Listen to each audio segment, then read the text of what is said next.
اعوذ باللہ من الشیطان الرجیم بسم اللہ الرحمن الرحیم۔ سورہ الدخان کے بارے میں بیان کیا جائے گا۔ سورہ الدخان کو پڑھنے کی فضیلت آپ کے ساتھ شیئر کی جائے گی کہ سورہ الدخان کو آپ کس خاص مقصد کے لیے کس طرح پڑھ سکتے ہیں، وہ سارا طریقہ کار آپ کے ساتھ شیئر کیا جائے گا۔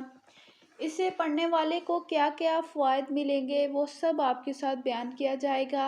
اس سے پہلے اس سورت کا مختصر سا تعارف آپ کے ساتھ شیئر کیا جائے گا۔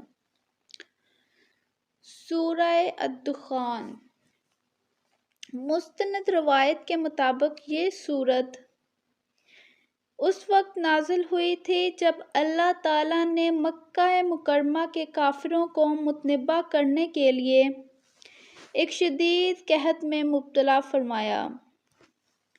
اس موقع پر لوگ چمڑے تک کھانے پر مجبور ہوئے اور ابو سفیان کے ذریعے کافروں نے حضرت محمد مصطفیٰ صلی اللہ علیہ وآلہ وسلم سے درخواست کی کہ قحط دور کرنے کے لیے اللہ تعالیٰ سے دعا کریں اور ہم وعدہ کرتے ہیں کہ اگر قحط دور ہو گیا تو ہم ایمان لے آئیں گے۔ حضور اکرم صلی اللہ علیہ وآلہ وسلم نے دعا فرمائی اور اللہ تعالیٰ نے قحط سے نجات عطا فرما دی۔ لیکن جب قحط دور ہو گیا تو یہ کافر لوگ اپنے وعدے سے پھر گئے اور ایمان نہیں لائے۔ اس واقعے کا تذکرہ اس سورت کی آیت نمبر 10 تا 15 میں آیا ہے اور اسی سلسلے میں یہ فرمایا گیا ہے کہ ایک آسمان پر دھواں ہی دھواں نظر آئے گا۔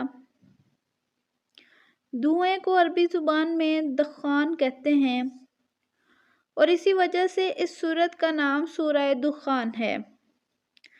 سورت کے باقی مضامین توحید، رسالت اور آخرت کے اسبات پر مشتمل ہیں۔ یہ تو تھا سورت کا مختصر سا تعارف اور اب اس کے فوائد آپ کے ساتھ بیان کیے جائیں گے کہ اسے آپ کن کن مقاصد کے لیے پڑھ سکتے ہیں۔ سورہ الدخان حاجت روائی کے لیے بہت اکثیر کا حکم رکھتی ہے۔